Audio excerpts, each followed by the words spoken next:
Dr. Matisa Wilbon, welcome to the show. So happy to have you here. Thank you. Oh my gosh, I'm so excited to be with you today. And we've been meaning to connect. Like, I feel like every time I see you in person, it's like we're like sneaking in like a few minutes and it's like, all right. And then we just kind of separate. Absolutely. So Well, I'm you know what it is? It's so funny. Like you said, we kind of meet in passing here or there. But when you meet somebody with a kindred spirit, you're just kind of drawn. Like, we need to have a longer conversation. So, what a great platform, a great opportunity to do that today. Yep, and I'm grateful for you being here. I know you're super busy, you're doing so many great things, and you're a two-time TEDx speaker, and we're going to talk more about that. And this is actually the first recording ever of the show, so I just think it's fitting and appropriate that you help me lay down the foundation for what we're building here. What an honor. What an honor. Thank you.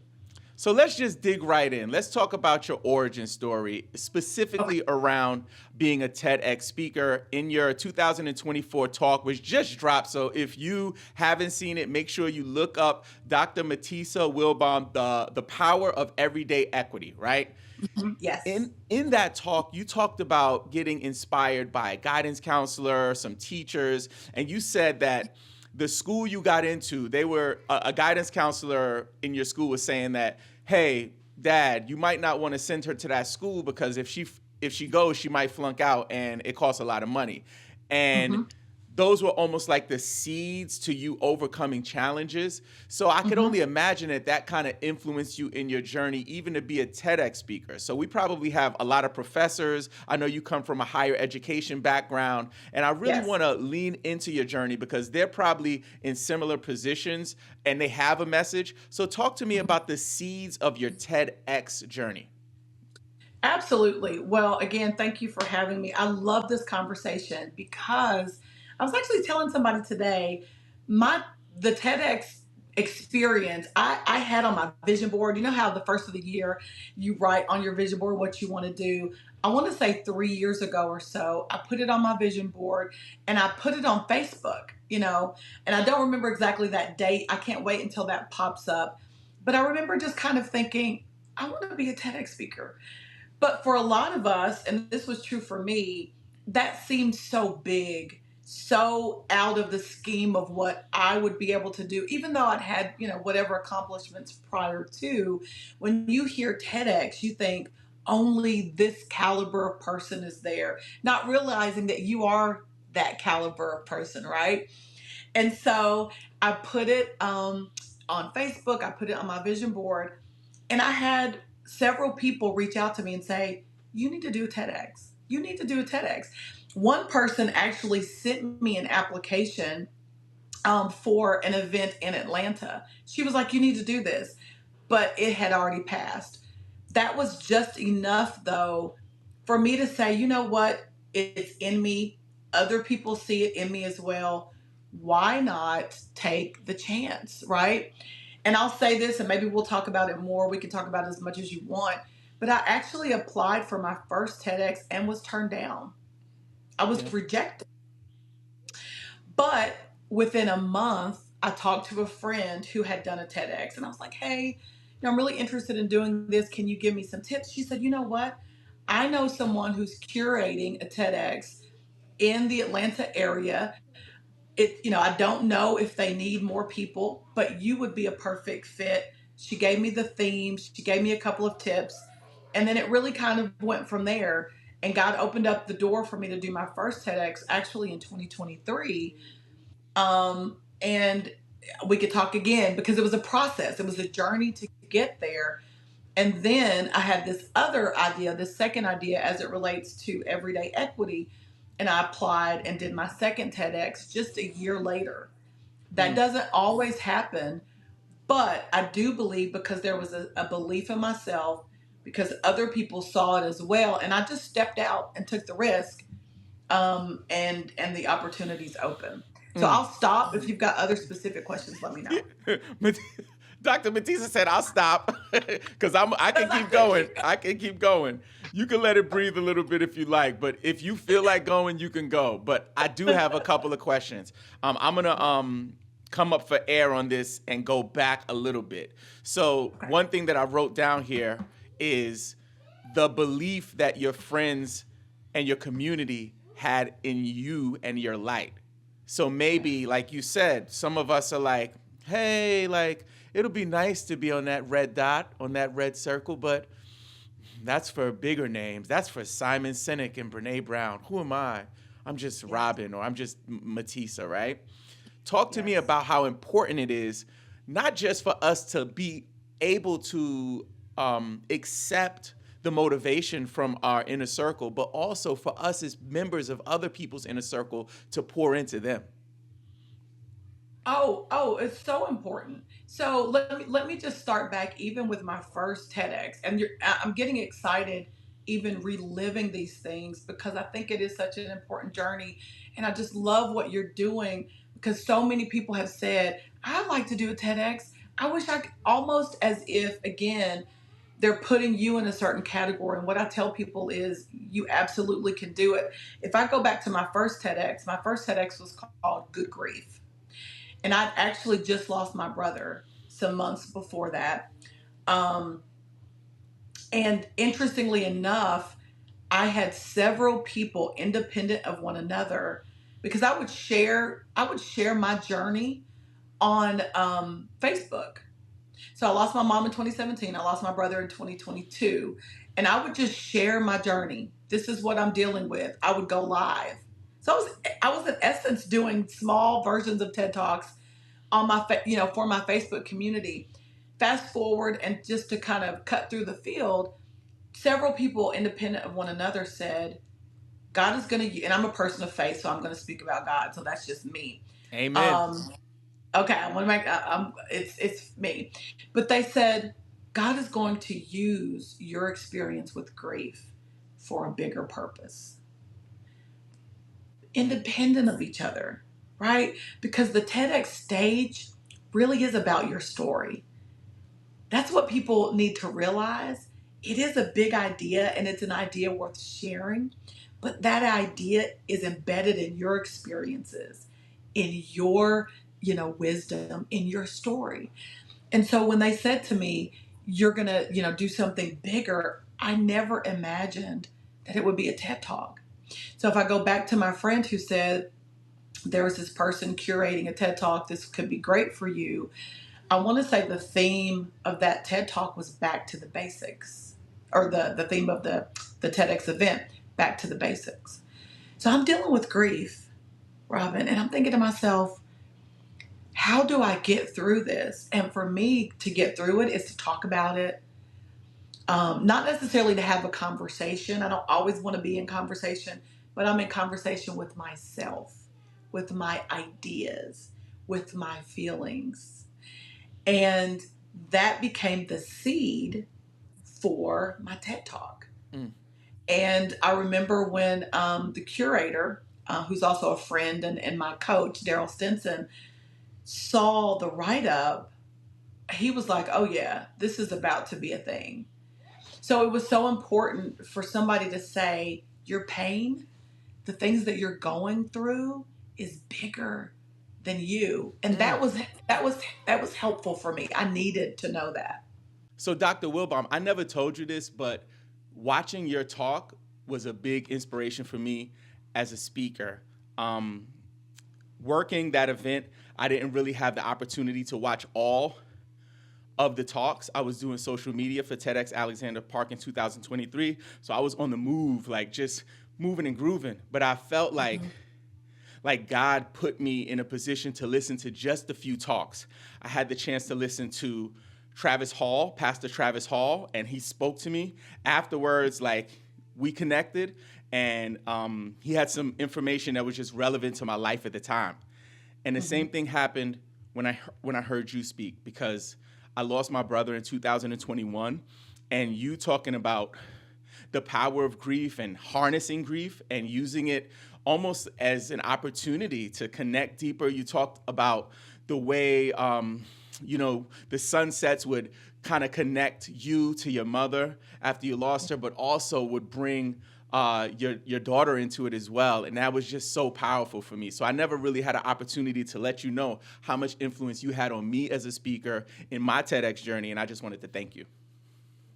Oh my goodness. That never gets old for me when I hear people say that, because loss is it's immeasurable, right? But when you're able to hear someone else's experience and they can be vulnerable and kind of pull you into that, you can see how that grief can turn out for good for you. So thank you for sharing that. Um, when you're doing a TED Talk, and you know this, as a TEDx speaker, um, you do want to be transparent and vulnerable with your story. And it's funny, I know we'll talk a little bit about the process of writing the talk and all of that, but this process has made me uncover, unmask. It's made me become more vulnerable in a way that, to be honest, I had not done before. So thank you for saying that, and I'm glad that my work is a blessing to someone else. It is. It absolutely is. So we talked a little bit about your origin with the seeds being planted. And we also talked a little bit about the application process, how you applied and got rejected, but you still kept at it. So let's talk about the creative process and, what was your, strategy going into it? Yeah, where did you go? Just walk us through the actual creation of especially your last talk, the talk that you just did, the power of everyday equity. Okay. The two experiences were very different. Okay. So the first talk was about grief, and I was living that, and it kind of poured out of me. The second talk is more related. It definitely is related to my life, but it's also related to my work. So I'm an equity strategist, speaker, and consultant. And so there's so much going on in the world. And I was like, I really want to have this idea that would make this idea of equity more palatable, because for a lot of people it can be polarizing and political and all of that. And I thought, my simple idea is, if we do something every single day that helps to build community, if we do something every single day where we see people as our neighbors and we do what's necessary to make sure we all have what we need to thrive, we're going to get closer to equity. We're going to get closer to equity than we are if we're infighting, and should we use the word equity or not, and what is this. And so that was really kind of where that big idea was birthed from. Like, I took it back to my roots in Appalachia. I'm from Eastern Kentucky. And so my creative process was, let me go back to my community. I grew up in a small town. I grew up in a place where we really saw each other as neighbors.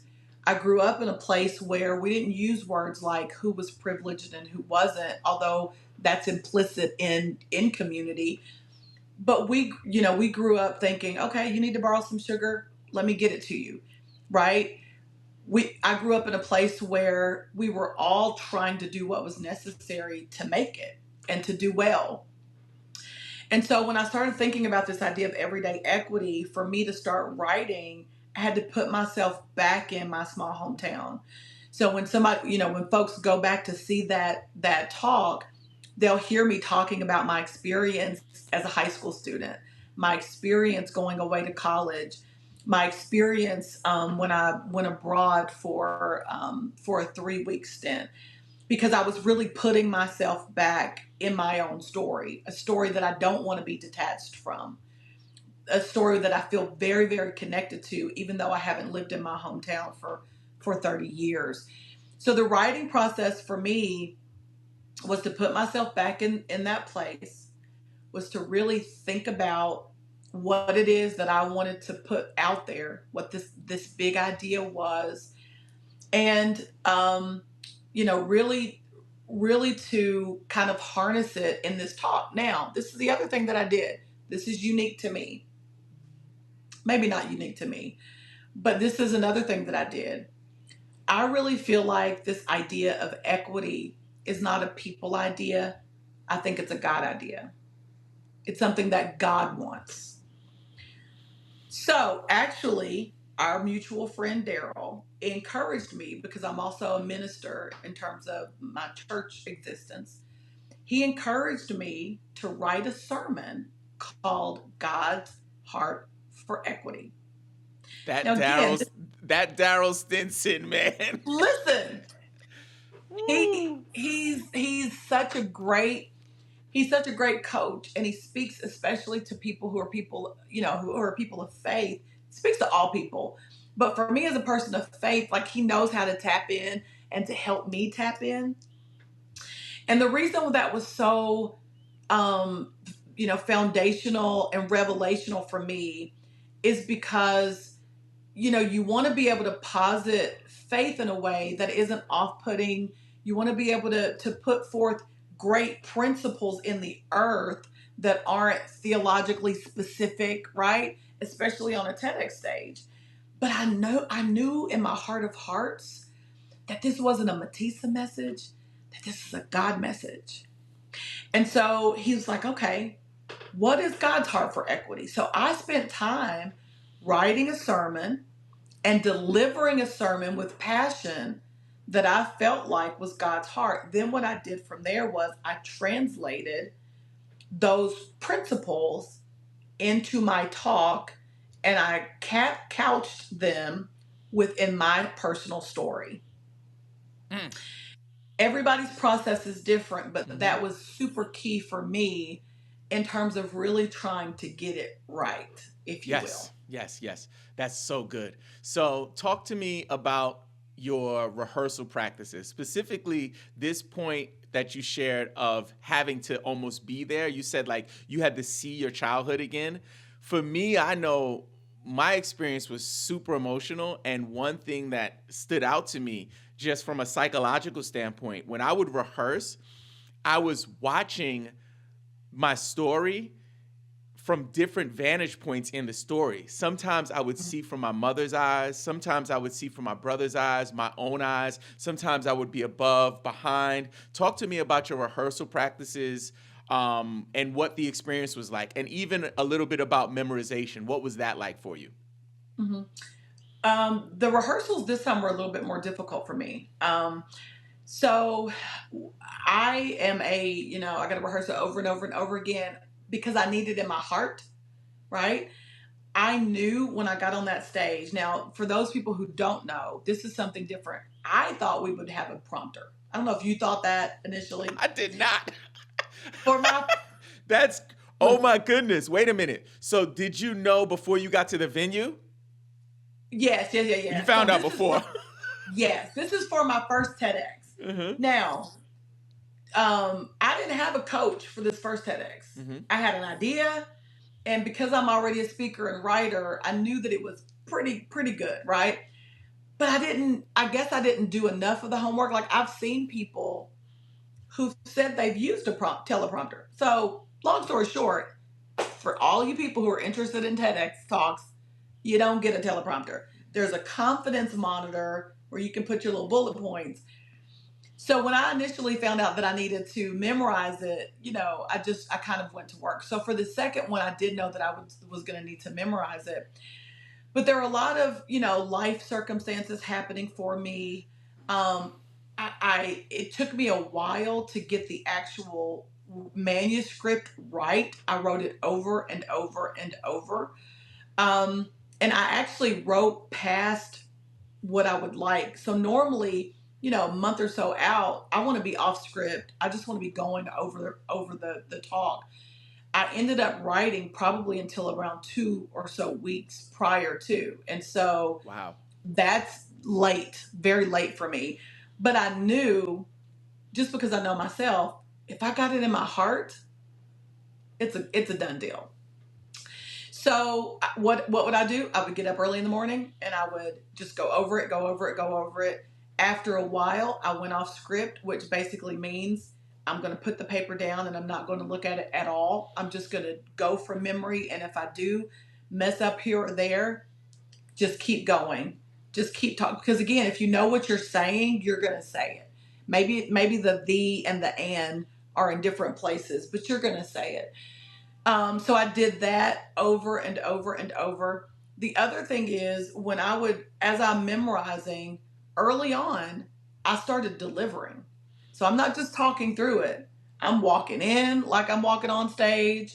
I'm hitting my marks, like I'm talking to the people.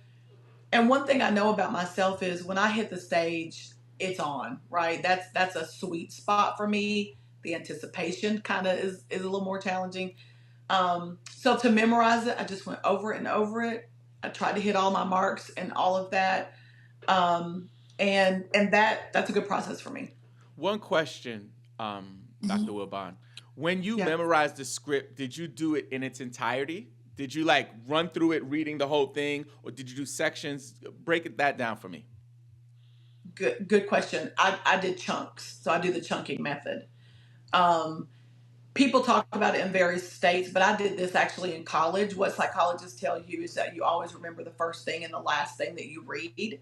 So I would practice the section, and then when I came back, I would start at the second section, and then I would start at because they're 3 points, and so I did that for a time, and then I started from, and I would go start to finish.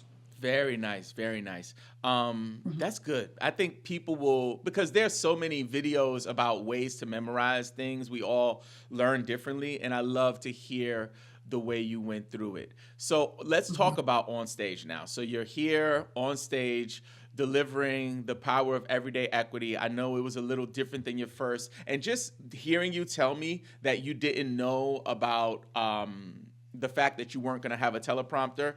I can see the difference now that you say that, Mhm. execution wise, from your two talks. It felt like the first talk, it was so much pouring out of you that you were just speaking to us. In the second talk, it seemed very like technically sound. It was like Mm. sharp. Even the pauses, there was a point where you said something about silence or quiet, and your pause was just enough time to suck the air out of the room and then release the valve. So talk to me Mhm. about specifically the power of everyday equity, arriving in that space and delivering that talk, the execution. Oh, thank you for that. I did work more on my execution for the second one. Um, and so arriving at the talk, like I knew, and this is a good point for those as they're practicing. Um, for the first talk, it really did just pour out of me. It was all of those emotions. I knew what I wanted to say. I wanted to grab the heart of the listener. For the second one, I learned how to slow down. I learned how to pause more. I wanted to be, there to be an impact between my words and my movement because I can, um, one of the things people say about me when they hear me speak is, oh, you're powerful. But sometimes I hit them, I'm just hitting them. Boom, boom, boom. But what I learned to do in the second one was really to sort of quiet myself and slow down and make sure people could feel it as much as they could hear it. So I did work much more on my execution. So when I say that I was running through it, for the second one, I was literally pausing. The other thing that I would say that I think is super important, I would deliver it for other people and I would get their feedback, right? So I would deliver it to a group, to friends, and they'd say, oh, you're going too fast here, or perhaps you need to pause here, or this is something that you want to highlight. And that was super helpful for me. I'll say to anybody, because you referenced maybe professors or others who want to do this, don't rely on what you've always done or always known. The TEDx stage is different. I've been lecturing for 20 years. I've been doing, various speeches or even sermons for a long time. The TEDx stage is different. So one of the things that I had to do was to really pause, say, okay, I'm bringing a lot of skill to this, but there are things that I do not know. So I listened to other people so that I could make my execution sharper, and so that it could be really TEDx ready.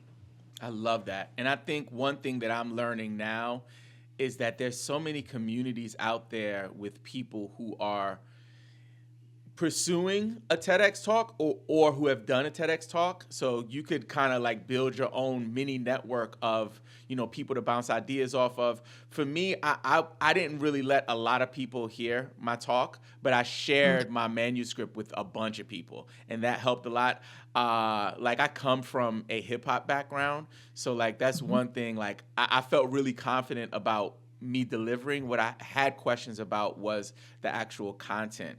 I wanted to ask you though, um, just kind of rewinding a little bit away from the execution and to the fact that you are a two-time speaker, right? So the application process from doing a talk going into the second talk, you said that it's not common for people to like do one talk and then the next year they do another talk. Do you think that Mhm. that helped and worked in your advantage? Is it something that you intentionally leveraged and talk to them about, like, hey, listen, I've done this before, is that something that would work?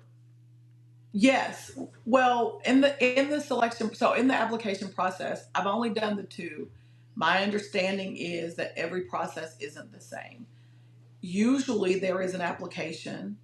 Then the group, whoever's putting it on, may ask you to send a 2 to 3. This is kind of common, a 2 to 3 minute video, giving them your big idea because they want to know that you can speak. They want to know that you can, be concise in articulating what that idea is. Um, I want to say in the application process, there's also like a short snippet of what you'd write in terms of your big idea. I think I have friends who actually have had interviews of sorts, so people would ask them questions.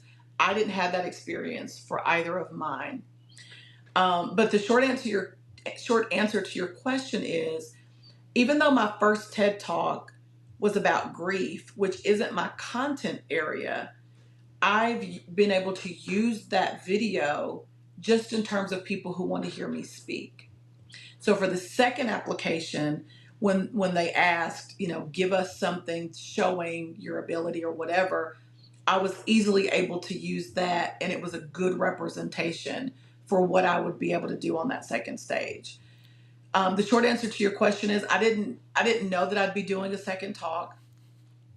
I knew I wanted to do something in my content area, though. That was important to me. I knew I had this idea. And so, as I was doing my research, the talk that I did was in Johnson City, Tennessee. It was in my region, so it was in Appalachia. That was important to me. As a woman of color coming from that area, we don't always get to hear our voices. And actually, the theme was raising our Appalachian voices. So I thought this is perfect, and I knew the content was important for the area as well, and so it just so happened that I saw it and wanted to apply. Love that. So you talked about wanting to get into your content area for your next talk. Talk to me more about like the total after effects of being a TEDx speaker. You share the video if you're gonna do another presentation so people can see you on stage. But what other kinds of effects has it had on you professionally, even personally? What kind of impact has being a TED speaker had on you? So it's really it's had an impact on every part of me. So I'll try to keep it short.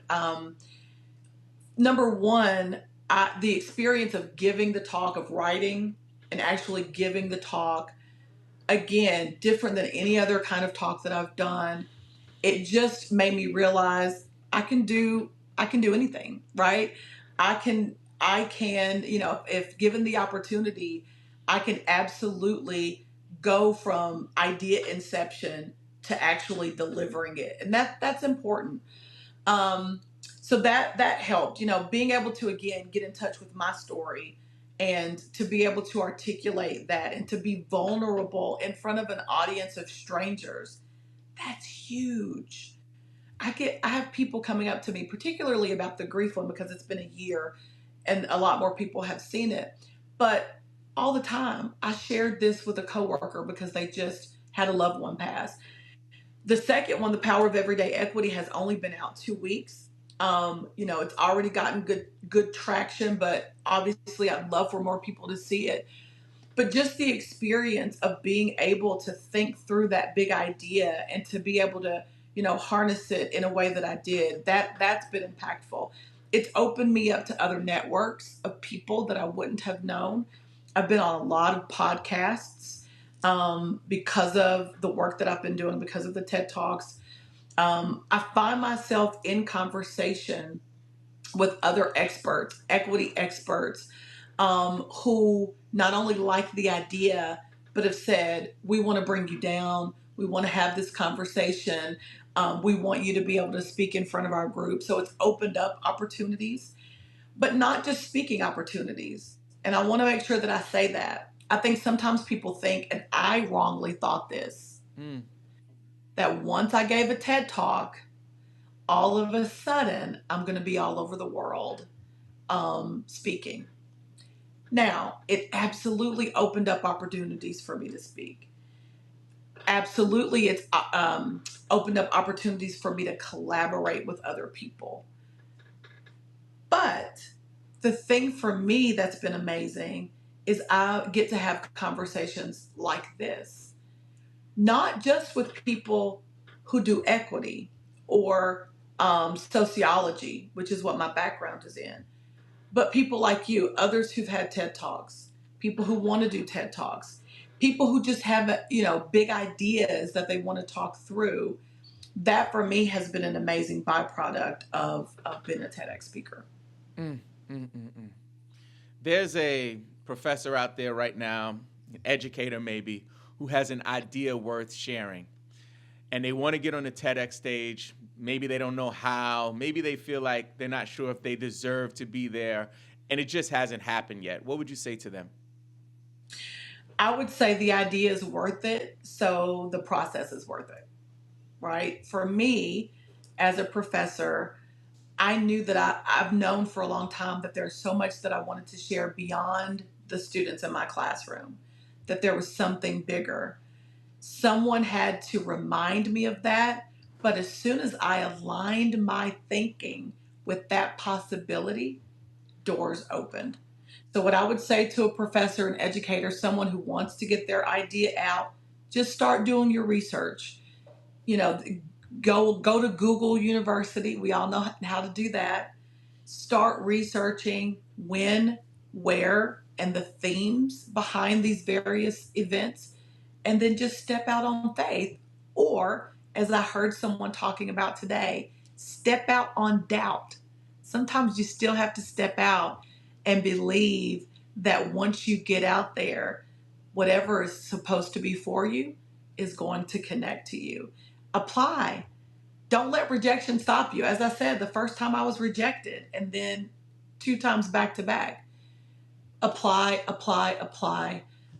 Get into these groups that we've talked about before where people are talking about how to do a TEDx, and there's a community of people who've already done it. But your idea is worthy. You're worthy. So go for it. Somebody needs to hear what you've got to say. Thank you so much, Dr. Matisa. I appreciate you. Absolutely. Thanks for having me.